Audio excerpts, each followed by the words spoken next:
Democratic Congressman Brad Sherman. Congressman, good to have you back. Good to be with you.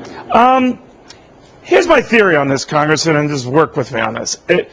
If you're an employer, right, and you're heading into a month where you know you're going to have to probably lay off people, and you're encouraged by what you see out of Washington that could bring stimulus spending that might make the need to laying off those people not such an urgent need, wouldn't you hold off?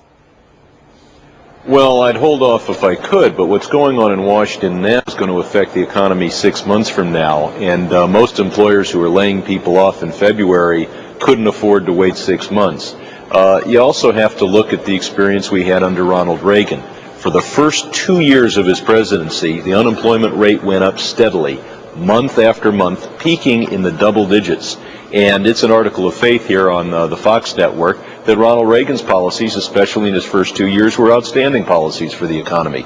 So you certainly can't say that employers making decisions in February, looking at what they expect in March, April, or May, are going to be influenced by bills that were about to, signed into law just a week or two ago. All right. Well, the article of faith of Fox Network notwithstanding, ignoring the fact that we've looked into the deficits that were built under Ronald Reagan and some of the problems that came as a result, I'll let that little snide remark go. But let me talk to you about the message Wall Street is sending. Wall Street was percolating on optimism about Ronald Reagan.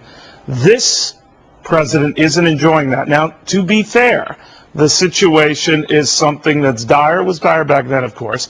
But the prescription that Ronald Reagan offered at the time seemed to encourage Wall Street before it encouraged Main Street. Why not this go-round? Well, first, a Democratic administration is more interested in the unemployment rate, which of course is also terrible, than in the stock market.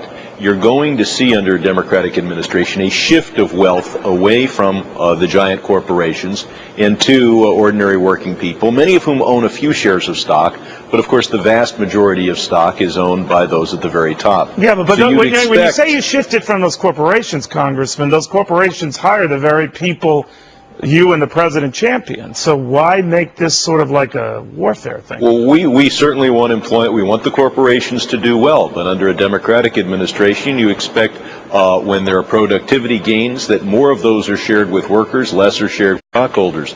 So you'd expect that a Democratic president would be a little bit better for workers, a little bit worse for Wall Street, even if they achieve the same economic results that we all want to achieve. Yeah, but I would expect a Democratic administration, I don't know, maybe to follow the example of Bill Clinton, who got it that you have to satisfy Wall Street and Main Street, not only because more people than ever are invested in the stock market, even with this meeting, 7 out of 10 of us, but that if you instill faith in the financial community, it's just a matter of time before you instill faith in the general community.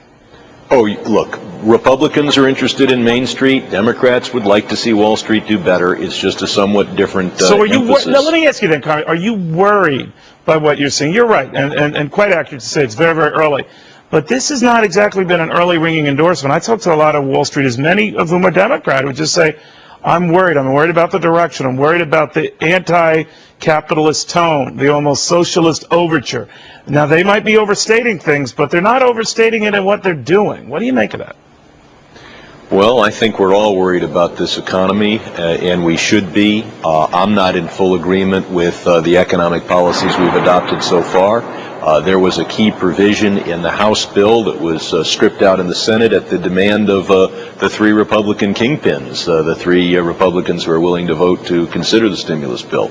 So Democrats are not in full control of what goes on in Wall Street, in Washington. Right. And I'm not always in agreement with my own party, let alone what emerges from the Senate. All right, we'll watch what happens very closely, Congressman. Thank you in the meantime. Good to be with you. Well, now Steve Forbes says